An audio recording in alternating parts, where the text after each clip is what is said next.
Nouveau chapitre sur les arcanes majeures du tarot divinatoire. Nous allons voir maintenant les arcanes majeures numéro 12, 13 et 14. Il s'agit du pendu, de la mort et de la tempérance.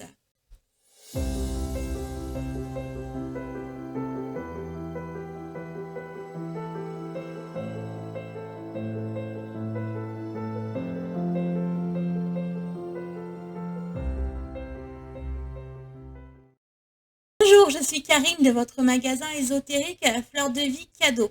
Mon objectif est de vous accompagner au quotidien vers votre bien-être.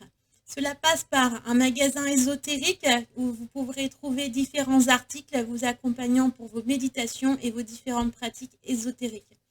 Cela passe également par des outils, des vidéos comme celle d'aujourd'hui, mais également des articles de blog, différents contenus que je vous propose pour découvrir les différentes facettes du monde de l'ésotérisme. N'oubliez pas de vous abonner à la chaîne pour recevoir les prochaines vidéos directement dans votre flux d'actualité. Et pour aujourd'hui, dans cette vidéo, nous allons poursuivre les études des arcanes 12, 13 et 14. L'idée, c'est de vous donner tous les outils nécessaires pour pouvoir réaliser vous-même vos propres guidances. Commençons par l'arcane majeur numéro 12, le pendu. Donc le pendu est généralement symbolisé par un personnage qui est pendu la tête en bas par les pieds.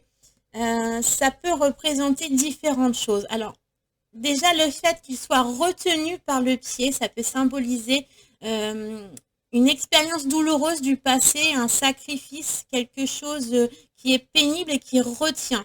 C'est quelque chose qui l'empêche d'avancer à ce stade. Il est bloqué, il est figé dans la situation et ce passé, cette expérience lui impose d'avoir une certaine réflexion, peut-être à entrer en méditation, à entrer dans son intériorité pour étudier le problème sous tous les angles. C'est aussi, vous voyez sur cette carte-ci, on voit le symbole de l'infini. Le pendu est en train de dessiner un symbole infini sur le sol. Il est en train d'étudier l'ensemble des solutions, l'infinie possibilité qui se présente devant lui. Cette façon figée, dans cet état statique, l'oblige à faire un arrêt sur image de façon à réfléchir à ce qui l'attend, aux opportunités qui se présentent à lui et de vraiment tout regarder sous tous les angles. Il a la tête à l'envers, il regarde les choses sous un autre angle et c'est vraiment regarder toutes les perspectives qui se présentent devant lui pour étudier toutes les situations, toutes les solutions qui peuvent se présenter. Ce pendu nous invite donc au lâcher-prise, à laisser entrer la nouveauté dans notre vie. Et ce qui le retient, ce qui l'attache, ce passé, cette expérience qui l'empêche d'avancer, qui le retient par le pied, l'invite à lâcher prise, à abandonner, peut-être à sacrifier quelque chose de sa vie. Il doit laisser quelque chose derrière lui pour pouvoir s'en détacher, s'en défaire et pouvoir continuer à avancer.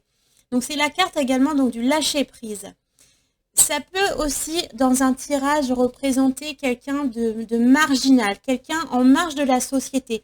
Il marche sur la tête, il marche à l'envers, il ne va pas dans le même sens que les autres, dans le sens qu'on lui impose, dans le sens de la société. Il a sa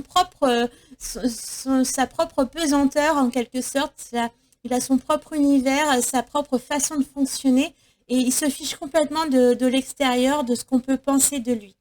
Donc, selon le tirage, selon les cartes voisines, selon le sens de l'ensemble des cartes, on pourra avoir donc ces différentes notions de lâcher prise, de voir les choses d'une autre manière, sous un autre angle, ou une personne marginale qui se fiche du regard des autres, quelqu'un qui fonctionne à sa propre manière. Voyons maintenant l'arcane majeure numéro 13, celle de la mort. C'est la mort symbolique. Elle symbolise plutôt une étape de transition, de changement. C'est la mort, la fin d'un cycle, la fin de quelque chose pour aller vers quelque chose de nouveau, de différent.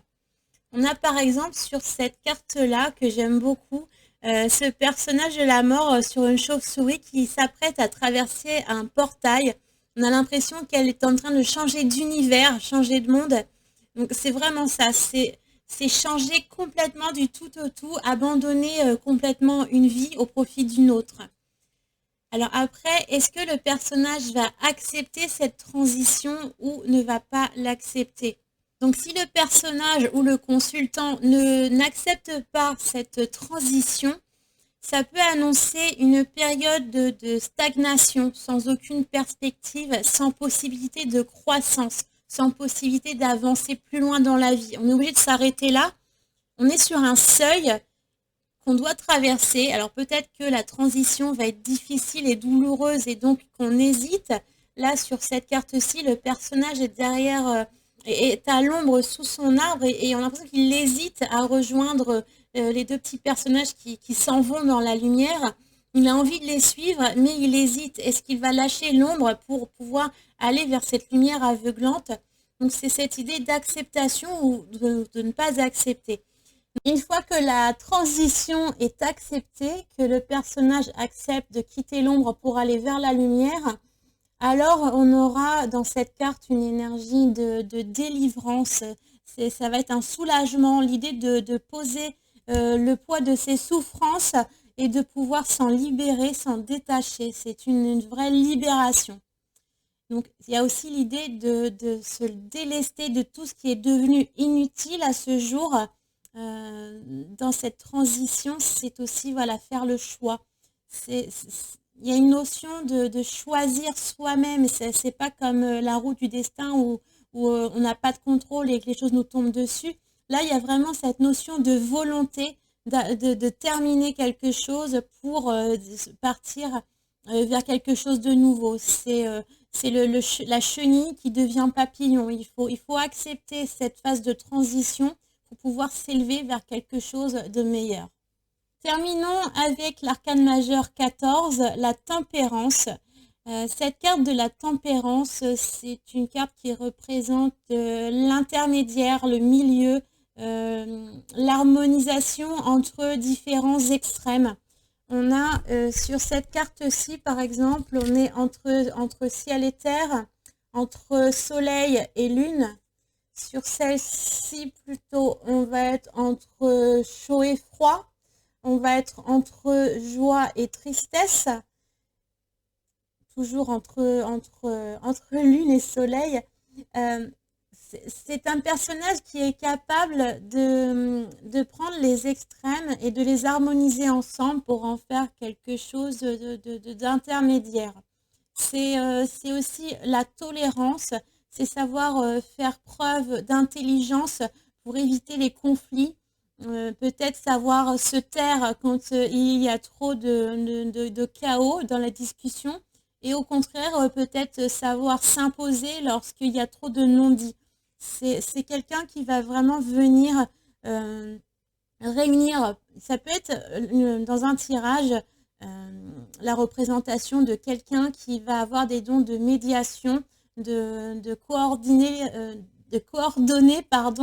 les choses pour pouvoir réunir des personnes de différents horizons, par exemple, de différentes compétences, pour leur permettre de travailler ensemble et d'avancer main dans la main. Elle va avoir des capacités à réunir ces différents personnages, ces différentes énergies.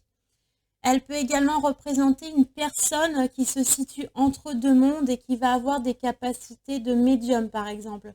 On voit notamment sur ces deux cartes-là, les deux personnages ont des ailes d'ange.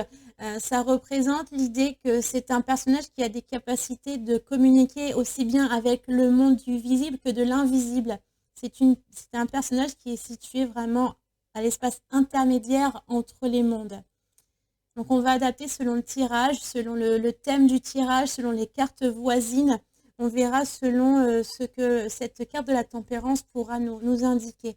Dans un tirage, cette carte pourra également annoncer une réconciliation. Comme c'est une énergie de la tolérance qui est capable de réunir les extrêmes, les avis opposés, on peut en déduire qu'elle annonce également l'arrivée d'une réconciliation si vous aviez des personnes en conflit. Elle peut également nous parler d'apaiser des excès. On est vraiment dans une énergie d'apaisement, de calme, de mélange. C'est vraiment s'abstenir de tout excès. on n'est jamais complètement dans l'un ou complètement dans l'autre, c'est vraiment associer toutes ces énergies. Il y a pas d'excès du tout dans cette carte-là.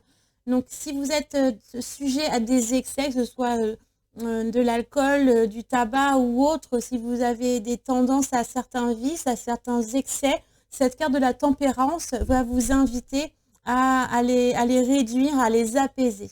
J'espère que vous en aurez appris un peu plus aujourd'hui sur ces 3 nouvelles arcanes. Je vous invite à vous abonner à la chaîne pour recevoir les prochaines vidéos sur le sujet directement dans votre boîte mail. Je vous dis à très vite pour la suite des vidéos sur les arcanes majeures. Il ne nous en reste plus que 2 à suivre. Donc n'hésitez pas à vous abonner à la chaîne pour les avoir directement dans votre flux d'actualité. Je vous dis à bientôt. Passez une bonne journée.